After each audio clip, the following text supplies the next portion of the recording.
Jajahan bangsa Eropa di Indonesia. Bangsa Eropa yang pernah menjajah Indonesia. 1. Portugis. Portugis pertama kali datang ke wilayah Maluku pada tahun 1509 dan berakhir tahun 1595. 2. Spanyol.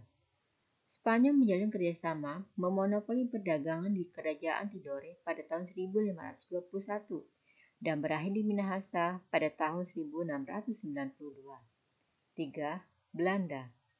Bangsa Belanda pertama kali datang tahun 1596 dan berakhir pada tahun 1942. 4. Prancis. Prancis berkuasa di Indonesia selama 5 tahun, yaitu tahun 1806 sampai 1811 dengan Gubernur Jenderal Willem Daendels dan John Willem Johnson. 5. Inggris. Inggris berkuasa di Indonesia selama 5 tahun, yaitu tahun 1811 sampai 1816 dengan Gubernur Jenderal bernama Thomas Stanford Raffles. Penjajahan Portugis di Indonesia. 1. Portugis menjadi negara Eropa yang pertama kali datang ke Indonesia. 2. Awal mula kedatangan Portugis adalah ke Maluku untuk mencari rempah-rempah. Kedatangannya disambut dengan baik oleh raja dan rakyat dari Ternate dan menjalin perjanjian kerjasama dengan kerajaan Ternate. Pada akhirnya, Portugis melakukan monopoli perdagangan rempah-rempah di Maluku. 3. Penjajahan Portugis meluas sampai ke daerah lainnya, salah satunya Pulau Jawa. Dan kedatangan Belanda mengalahkan armada Portugis yang saat itu berada di Banten dan menandai berakhirnya kolonialisasi Portugis di Indonesia. Tujuan kedatangan Portugis ke Indonesia. 1.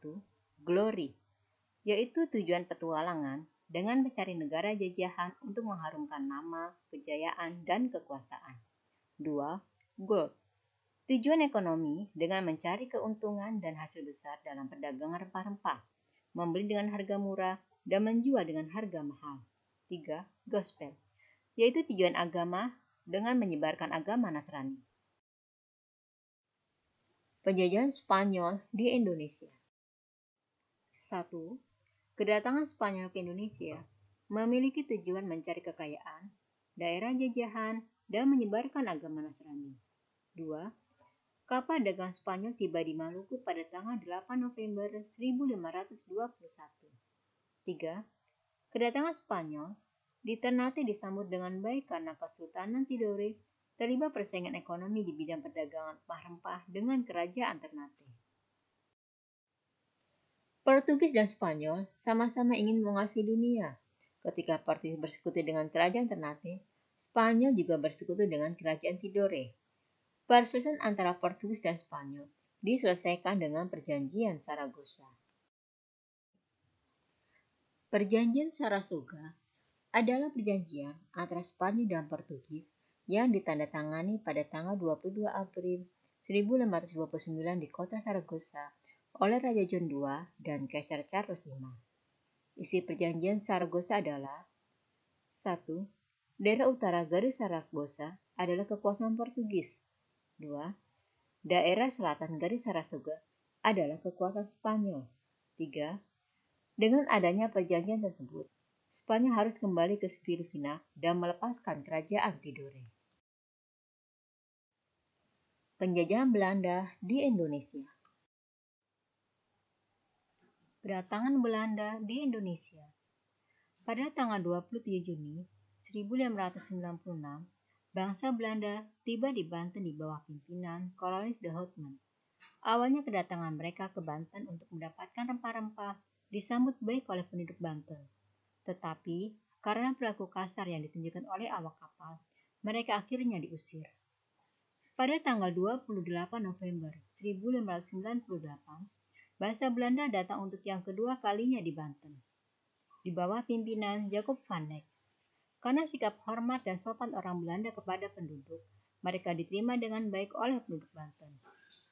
Karena persaingan dagang dengan orang Spanyol dan Portugis, akhirnya Belanda memberikan kongsi dagang. Pada tanggal 20 Maret 1602, didirikanlah VOC, yaitu Kongsi Dagang Belanda di Hindia Timur. Tujuan didirikannya VOC adalah 1. Menghilangkan persaingan yang merugikan pedagang Belanda. 2. Menyatukan tenaga untuk menghadapi persaingan bangsa Portugis dan pedagang lainnya di Indonesia. 3. Mencari keuntungan yang sebesar-besarnya. Hak VOC. Pemerintah Belanda memberikan hak istimewa kepada VOC yang dikenal sebagai hak oktrooi. Isi dari hak oktrooi adalah 1. Hak memonopoli perdagangan. 2. Hak untuk membentuk pasukan. 3. Hak untuk mencetak dan mengeluarkan mata uang. 4. Hak untuk membuat perjanjian dengan raja. 5. Hak untuk menentukan perang atau kedamaian. 6. Hak untuk menunjuk dan memecat karyawan. VOC dibubarkan. Pada tanggal 31 Desember 1799, VOC dibubarkan. Adapun penyebab VOC dibubarkan adalah 1. Banyaknya hutang yang dimiliki VOC. 2. Banyaknya gaji yang dibayarkan VOC kepada para pegawainya. 3. Banyaknya pegawai VOC yang melakukan tindakan korupsi. 4. Banyaknya pengeluaran biaya akibat dari peperangan yang dilakukan VOC. Contohnya peperang melawan Sultan Hasanuddin dari Goa. 5. Persaingan dagang di Asia dengan Inggris dan Prancis semakin keras. 6. Pembayaran dividen yang memberatkan VOC setelah mengalami krisis keuangan. Kebijakan pemerintahan Hindia Belanda di Nusantara. Di antara kebijakan para gubernur jenderal di Nusantara yang membuat penderitaan bagi rakyat di Nusantara antara lain kerja paksa atau RODI. Kerja paksa adalah program Gubernur Jenderal Herman Willem Dendels. Proyek utamanya adalah jalan raya pos sepanjang 1000 km. Pembuatan jalannya dimulai dari Betencok Bogor dan pelebaran di beberapa tempat sehingga jalan raya pos terbentang dari Anyer sampai Panarukan. 2. Penarikan pajak. Pemerintah Belanda memberlakukan banyak penarikan pajak yang harus ditanggung oleh rakyat, seperti pajak tanah, pajak keluarga, pajak pindah tempat, pajak pembangunan, pajak penjualan, pajak penghasilan, pajak tontonan, dan pajak pekerjaan. 3. Tanam paksa.